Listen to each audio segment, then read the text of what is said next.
Boa noite a todos. Mais uma vez, muito obrigado pela oportunidade de estar com vocês.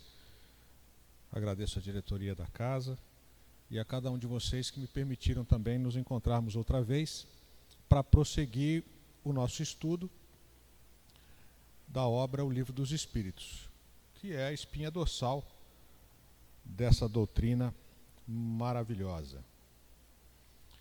Hoje nós vamos ver mais um capítulo que envolve as questões 422, 423 e 424. 3 questõezinhas apenas. Lembrando sempre que o Livro dos Espíritos é composto por 4 grandes capítulos ou 4 obras. Nós estamos na segunda parte, que é a base da construção de uma outra obra de Kardec, que é o Livro dos Médiuns, uma das 5 mais importantes. Nós estamos no capítulo 8º desse segundo livro, dessa segunda etapa, que trata dos momentos em que a alma está emancipada, em que a alma está desligada do corpo durante o processo da reencarnação. Dentro desse capítulo, hoje nós vamos ver letargia, catalepsia e morte aparente. Essas são expressões que não são comuns no nosso cotidiano. Kardec termina esse capítulo dessas 3 questões, depois da questão 424, da terceira questão, ele define o significado dessas palavras. Eu vou fazer isso antes. Tive a ousadia de inverter a ordem de Kardec na obra.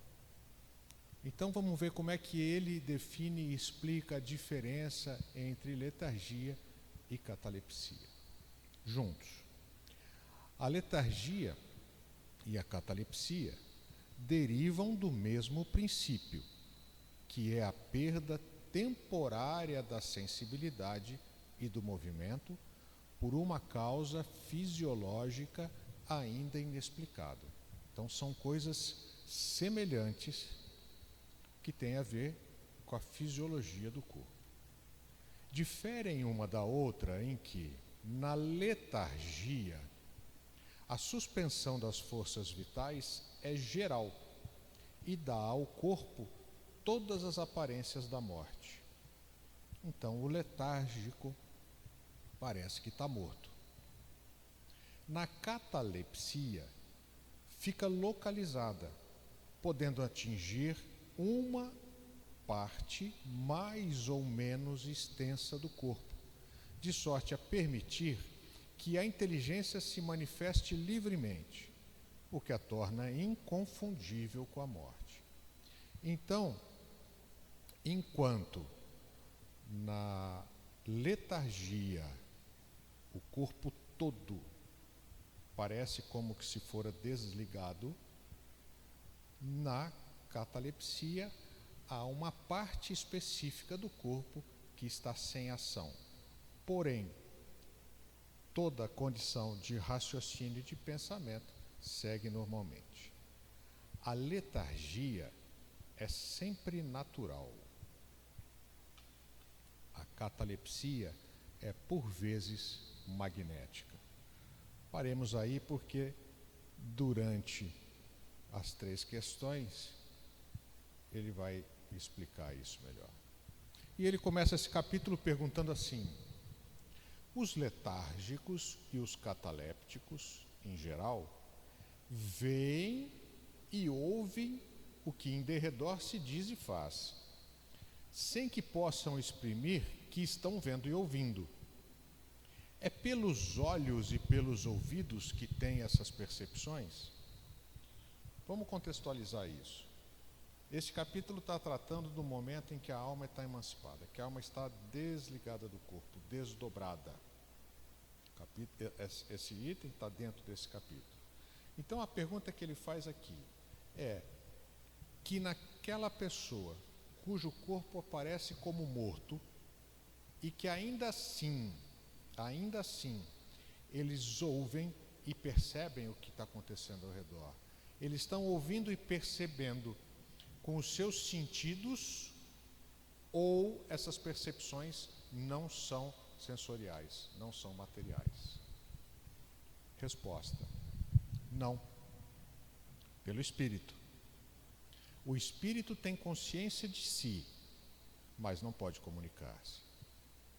Então, essa audição e essa percepção, se não se dá pelo corpo físico, está acontecendo pelo perispírito. São percepções extrasensoriais, mais ainda com consciência. E Kardec pergunta: por quê? Por que é assim? Porque a isso se opõe o estado do corpo. Ora, se o corpo está qual? Morto, ele não tem condição de que a audição e todos os processos que a envolvam ou qualquer outra percepção do ambiente ocorram através dele. E esse estado especial dos órgãos vos prova que no homem há alguma coisa mais que o corpo, pois que então o corpo já não funciona e, no entanto, o espírito se mostra ativo. Entendem a diferença? É como se estivesse e o espírito desdobrado percebendo tudo que está acontecendo em volta.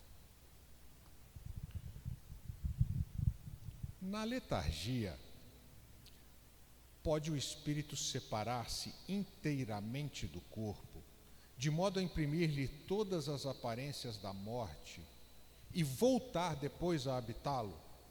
Então, o que é letargia? É quando o corpo está como morto. Ele inteirinho está parado. Então, a pergunta de Kardec, e isso tem base nos evangelhos, e aí a discussão nós vamos ver mais para frente, é: se ele parece que está morto e não está,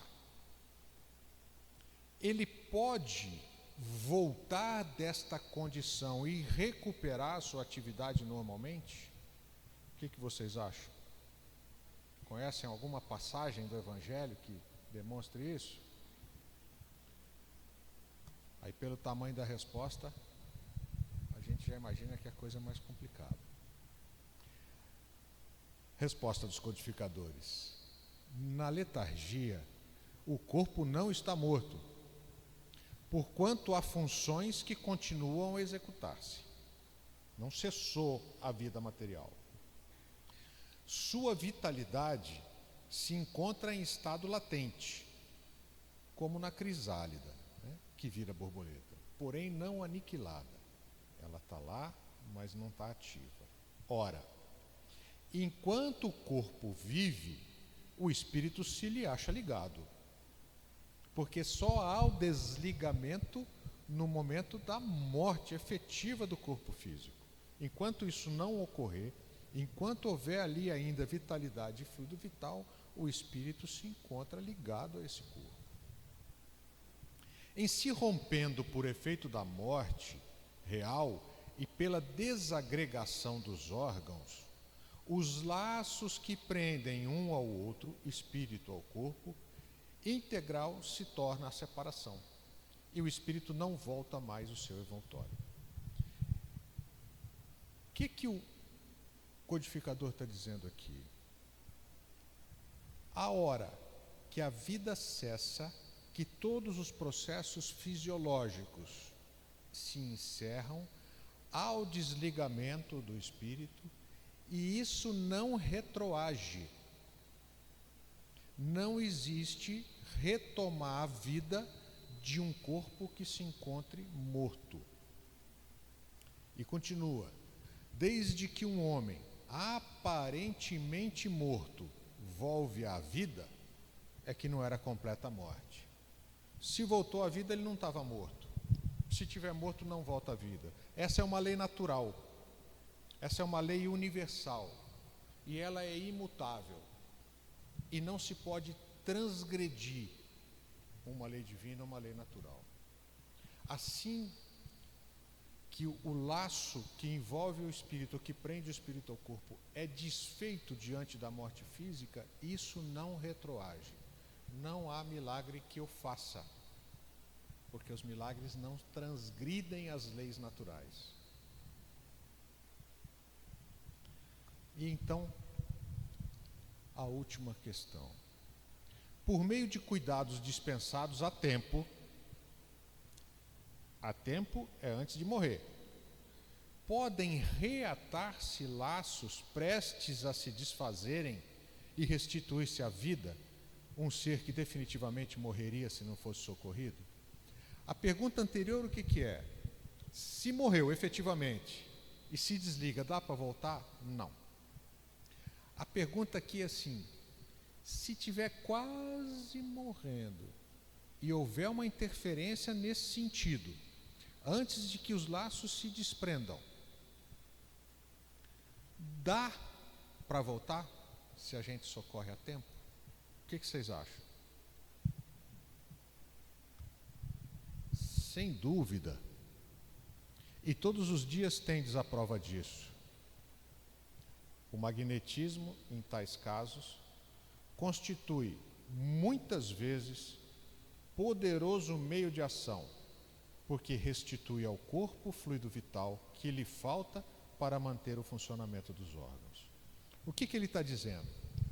Que uma injeção de fluido vital, e isso se faz através de magnetismo, um passe, por exemplo, você pode reestabelecer a condição daquele corpo, de retomar a vida e fazer com que, se os laços que prendem o espírito ao corpo já estiverem em processo de desfazimento, que isso seja refeito. Obviamente, existe uma condição muito mais complexa do que isso, até para explicar as razões por que isso pode ter acontecido. Mas o fato é, morreu, não tem jeito. Se estiver quase morrendo, tem jeito sim. Certo? Em 3 questões, embora aparentemente simples, Kardec e os codificadores não conseguiriam explicar com mais profundidade tudo que envolve nesse processo. Então nós vamos recorrer a outra obra dele, a última do Pentateuco, que é a Gênesis, que também trata desse assunto, num determinado capítulo, o capítulo 14, agora com muito mais profundidade, com uma explicação um pouco mais profunda a respeito disso. Como eu sempre digo, essa é uma noite de estudos e nós estamos aqui com as obras e não há outra forma de vencer esses itens ou esses temas se nós não lermos os textos, o que faremos aqui juntos. Capítulo 29, item 29 do capítulo 14. O nome é Catalepsia e Ressurreição. A gente nem precisaria aqui explicar com mais detalhes que esse capítulo está colocado aí para discutir ressurreição. A forma como ela é abordada, às vezes, em que um corpo morto, não importa de quem, nem o nível e o grau do espírito que o ocupava, retoma a vida de alguma forma. Então, como eu disse, essa é uma lei divina, é uma lei natural, isso não existe, não é possível. Então, Kardec está discutindo isso, inclusive por causa de passagens do Evangelho e da própria ressurreição do Cristo, que nós, na doutrina, temos um entendimento um pouco diferente de outras igrejas.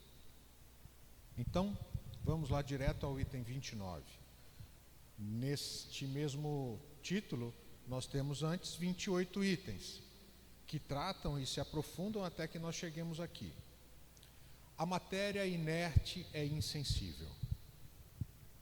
O fluido perispíritico igualmente o é, mas transmite a sensação ao centro sensitivo, que é o espírito.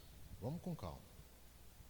A matéria inerte, a nossa matéria inerte, ela não é sensível, ela é insensível. Mas nós temos um fluido, que nós chamamos de perispírito, que também é insensível, mas ele é capaz de transmitir coisas ao princípio inteligente que é o Espírito. Nós já vimos isso antes, em outros capítulos do Livro dos Espíritos. Qual que é a composição? Espírito, que é o princípio inteligente, que é imaterial, que lança a mão de matéria para poder se manifestar.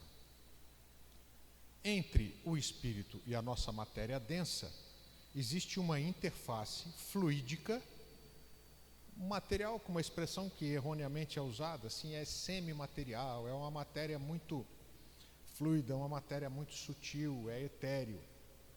É a interface entre o princípio inteligente e a matéria. E ele é o responsável de transmitir as sensações que a matéria recebe, que o perispírito recebe, para o princípio inteligente, que é o espírito. As lesões dolorosas do corpo repercutem, pois, no espírito, qual choque elétrico, por intermédio do fluido perispiritual, que parece ter nos nervos os seus fios condutores. Então, quando a gente tem uma percepção física qualquer, a gente tem um processo fisiológico aqui acontecendo, neurológico, que transmite isso para o nosso perispírito, transmite isso para o espírito. Então, quem percebe a sensação é o espírito. É o influxo nervoso dos fisiologistas que, desconhecendo as relações desse fluido com o princípio espiritual, ainda não puderam achar explicação para todos os efeitos. Para o materialista, a gente está tratando aqui só do princípio material e de todas as questões que envolvem a fisiologia dos impulsos nervosos. Para nós, o buraco é mais embaixo um pouco. Transcende isso. E continua Kardec. A interrupção pode dar-se pela separação de um membro ou pela secção de um nervo, mas também parcialmente ou de maneira geral e sem nenhuma lesão nos momentos de emancipação, de grande sobreexcitação ou preocupação do espírito. Vamos com calma. A interrupção de quê? Dessas sensações chegarem no espírito. Ora, se eu tiver um membro amputado, se o meu braço direito for amputado, eu deixo de sentir aquilo que eu poderia fazer com ele. O processo aí foi cessado dessa utilização. Se eu simplesmente seccionar o nervo, eu continuo com o braço sem função e deixo de ter essas percepções também. Mas pode ocorrer também, de uma maneira geral, sem nenhuma lesão, nos momentos de emancipação, de desligamento da alma. O teu corpo está lá e não está percebendo fisicamente o que está acontecendo em volta, ou de grande sobreexcitação ou preocupação do espírito, que nesse tempo não tinha celular. Porque isso, regra geral, acontece. Quando a gente está com o celular na mão, a gente desliga todos os canais de percepção que tem em volta. E estamos focados ali. Kardec escapou dessa. Bom, olha. Nesse estado de sobreexcitação, ou nos momentos de preocupação com alguma coisa, o espírito não pensa no corpo e em sua febril atividade. Atrai assim, por assim dizer, o fluido perispiritual, que, retirando-se da superfície, produz aí uma insensibilidade momentânea. É aquela desligada, né? Nossa, fulano está desligado. Às vezes você está conversando com o cara e você vê aquele olho parado, vidrado assim, está em outra esfera. Está tudo parado, todas as percepções paradas. Né? E o exemplo do celular é muito feliz. Sigamos. Poder-se-ia também admitir que, em certas circunstâncias, no próprio fluido perispiritual, uma modificação molecular se opera, que lhe tira temporariamente a propriedade de transmissão. Vamos lá, ele falou do corpo, e agora ele está indo para a segunda etapa, que é a transmissão da percepção, dizendo que, em certas circunstâncias, tomara que ele explique quais, o próprio fluido perispiritual sofre uma modificação molecular. Opa, molécula é matéria. Então está aqui o codificador ratificando a condição de que o perispírito é composto de matéria. Elementos que certamente não estão na nossa tabela periódica, mas porque para ter uma alteração de molécula tem que ser assim. Sigamos. Que lhe tira temporariamente a propriedade de transmissão. Então acontece alguma coisa no fluido perispiritual que ele deixa de ser transmissor. É por isso que muitas vezes, no ardor do combate, um militar não percebe que está ferido e que uma pessoa cuja atenção se acha concentrada num trabalho, tivesse Kardec nos tempos de hoje, ele colocaria no celular, não ouve o ruído que se lhe faz em torno. O seu foco é tamanho para uma determinada coisa que não há percepção do que está acontecendo em volta, e ele usa aí o soldado focado na batalha, inclusive ferido, e não está percebendo a dor. Ela não está sendo transmitida, mas ela existe. Efeito análogo, porém mais pronunciado, se verifica em alguns sonâmbulos, na letargia e na catalepsia. Lembra das definições? Letargia, o corpo inteiro está desligado, vivo, mas desligado. A catalepsia, um pedaço dele está desligado. Prossigamos. Finalmente, do mesmo modo também se pode explicar a insensibilidade dos convulsionários e de muitos mártires. E aqui ele trata na Revista Espírita de 1868 um artigo a respeito de seriam soldados numa batalha. Não vamos entrar por aí. A paralisia já não tem absolutamente a mesma causa. Aí o efeito é todo orgânico. São os próprios nervos, os fios condutores que se tornam inaptos à circulação fluídica. São as cordas do instrumento que se alteraram. Então, quem sofre aí da ruptura de um determinado nervo vai ter uma parte do seu corpo desligada. Então, o que ele está dizendo aqui que é totalmente fisiológico. Em certos estados patológicos, diante de algumas doenças, quando o espírito ha deixado o corpo e o perispírito só por alguns pontos se lhe acha aderido, olha que interessante, no estado de doença severa, obviamente, há ainda uma tênue ligação do perispírito com o corpo, mas o espírito já está praticamente desligado. Apresenta a ele o corpo, todas as aparências da morte, e enuncia-se uma verdade absoluta dizendo que a vida aí está por um fio. Lembra da resposta anterior, em que Kardec pergunta, e se estiver quase morrendo, não morreu ainda, está quase, se tiver ação pode voltar? Sim, está aqui o texto com muito mais completude. Semelhante estado pode durar mais ou menos tempo, esse estado de desligamento. Podem mesmo algumas partes do corpo entrar em decomposição.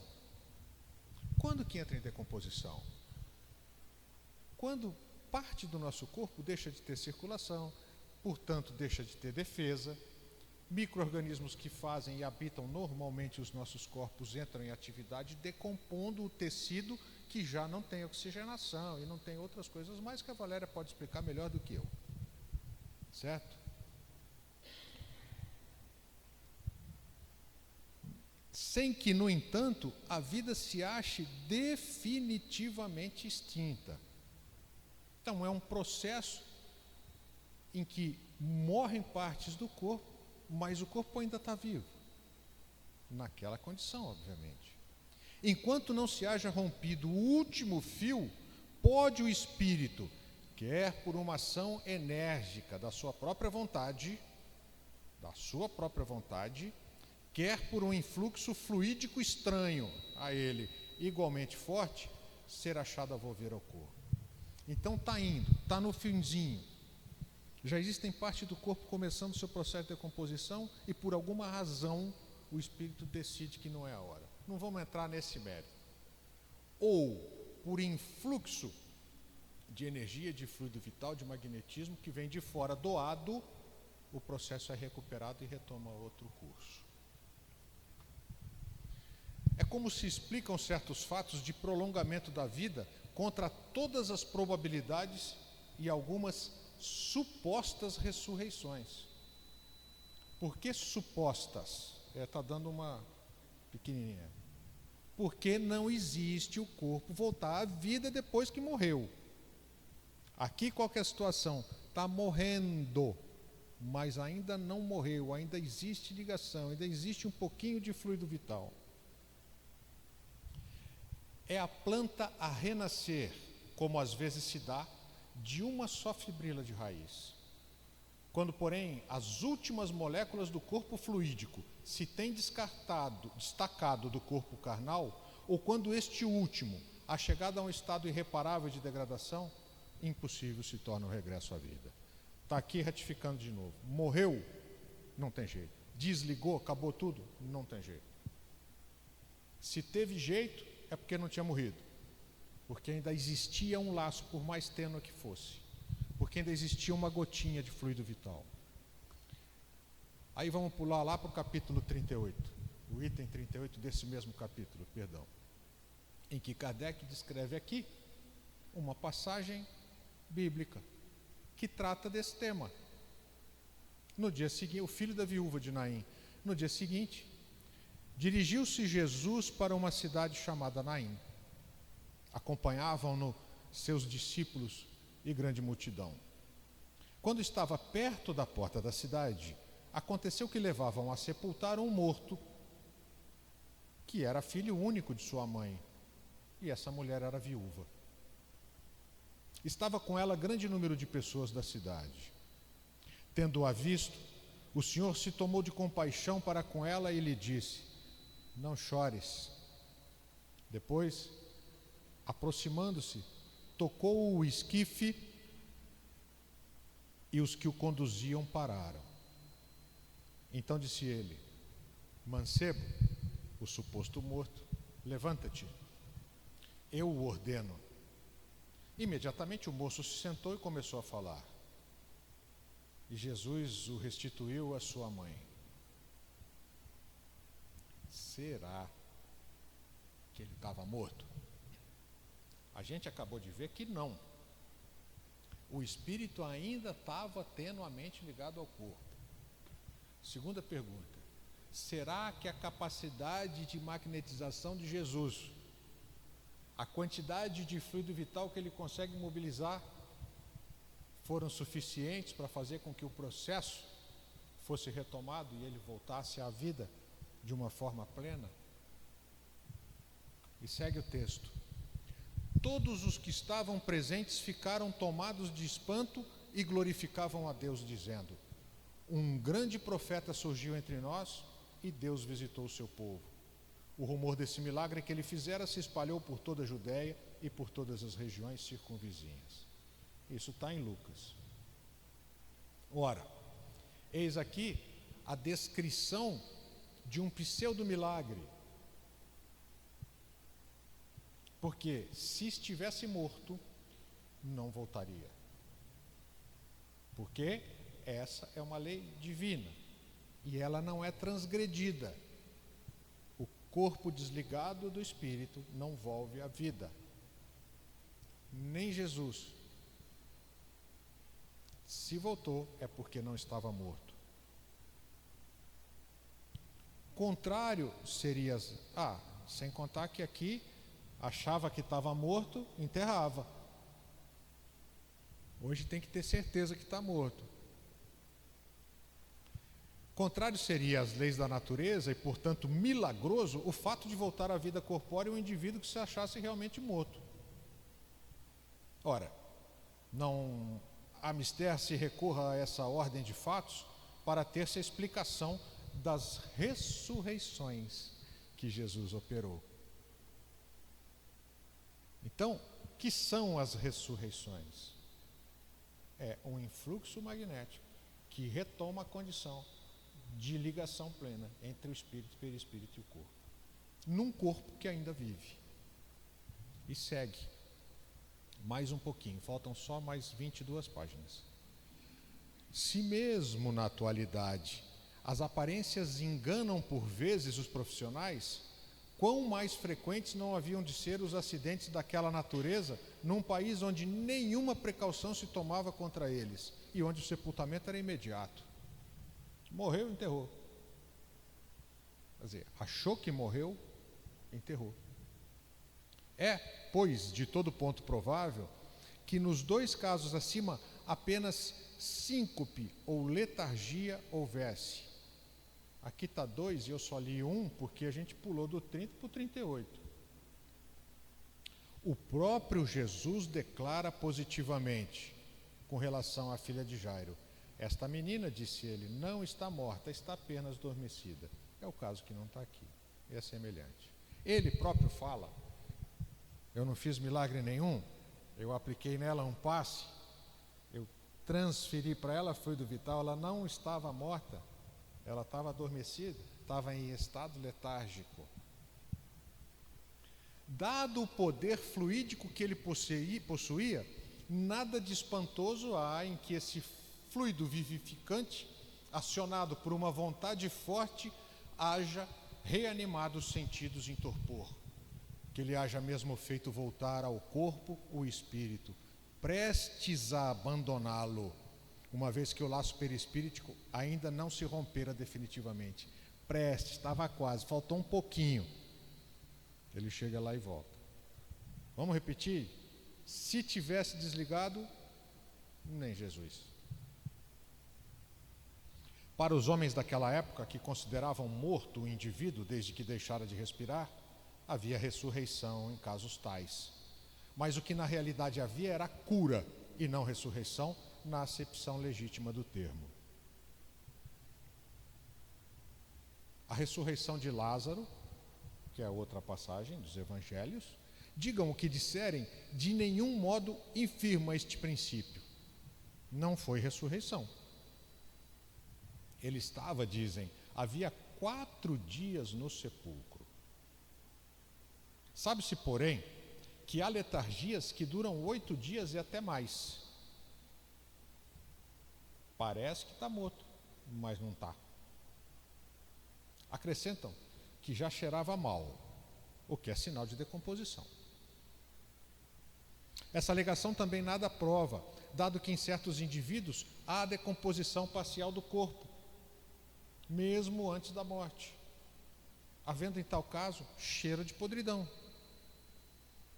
Então, se ele tivesse com os pés, por exemplo, entrando em estado de decomposição, 4 dias, naquela temperatura agradável de Israel, só podia estar cheirando mal. A morte só se verifica quando são atacados os órgãos essenciais à vida. E prossigamos. E quem podia saber que Lázaro já cheirava mal? Foi sua irmã Maria quem o disse. Mas como Maria sabia? Por haver já 4 dias que Lázaro fora enterrado. Se ele estava enterrado, como é que ela sabia que estava cheirando mal? Era uma dedução. Ela o supunha. Nenhuma certeza, entretanto, podia ter. O fato é que Lázaro não estava morto. Estava em estágio letárgico. Então, assim a Gênese, e aí, aqueles que queiram ler mais, eu disse, o capítulo é bastante extenso, eu trouxe aqui uma parte deles, e ainda temos a Revista Espírita, alguns artigos que tratam dessa questão, para desmistificar essa coisa da ressurreição como aquele corpo que já morto, através de uma intervenção, seja ela qual for, retoma a vida. Isso, repito, é a transgressão de uma lei que não se transgride em hipótese alguma.